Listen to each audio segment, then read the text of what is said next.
Sa pool sa CCTV ang karambola ng 4 na sasakyan sa Cainta Rizal. Pasimulo ng disgrasya ang driver ng jeepney na umaming nakainom. Nasa frontline ng balitang yan si Ian Suyo, exclusive. Nakatigil ang itim na SUV na ito sa kahabaan ng Felix Avenue sa Cainta Rizal mag-aalas 9 kaninang umaga. Maya-maya, isang humaharurot na pampasaherong jeep ang biglang tumumbok at bumangga sa SUV. Sa lakas ng impact, nabangga ng SUV ang puting kotse na nasa kabilang lane. Habang ang kotse naman, nasagi ang isang motorsiklo sa gilid. Basag ang harapan at likurang bahagi ng SUV. Wasak naman ang unahan ng jeepney.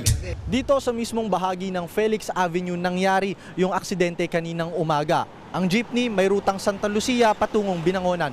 Ayon sa mga otoridad, hindi naman daw accident-prone ang areang ito, kaya't posible raw na may naging pagkukulang o kapabayaan ang jeepney driver. Ayon sa Cainta Police, sobrang bilis raw talaga ng patakbo ng jeep. Napag-alamang nakainom pala ang tsuper nito bago siya pumasada. Ang SUV naman, naka-full stop raw sana para lumiko sa isang village. Na-lose daw siya ng brake, so siyempre siya sa amin sa evaluations namin, no, totally yung admittedly, sabi niya naman sa amin kanina, nakashut daw siya kagabi.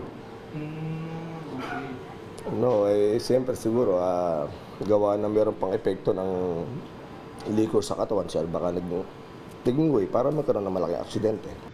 7 ang sugatan, pero agad naman silang nakalabas sa ospital. Ang driver ng jeep, todo tanggi pa noong una, pero kalaunay umaming nakainom nga. Pagtapa ko sa preno, hindi kumagat agad eh. Kinakabig ko, tumama na eh. Hindi na nakayanan eh. Pero sir, nakainom po ba kayo ng time na yun? Hindi, nung alas 12 po, natulog na ako. Mangihina lang po sana ako ng tawad kung kayang patawarin. Hawak na ng mga pulis ang driver na mahaharap sa reklamong reckless imprudence resulting in damage to property and multiple physical injuries. Nagbabalita mula sa frontline, Ian Suyu, News 5. Mga kapatid, may Los Baños po. Huwag magpahuli sa mga balita at impormasyong dapat ninyong malaman. Para sa mas malawak na balitaan at diskusyon, mag-follow at mag-subscribe sa social media pages ng News 5.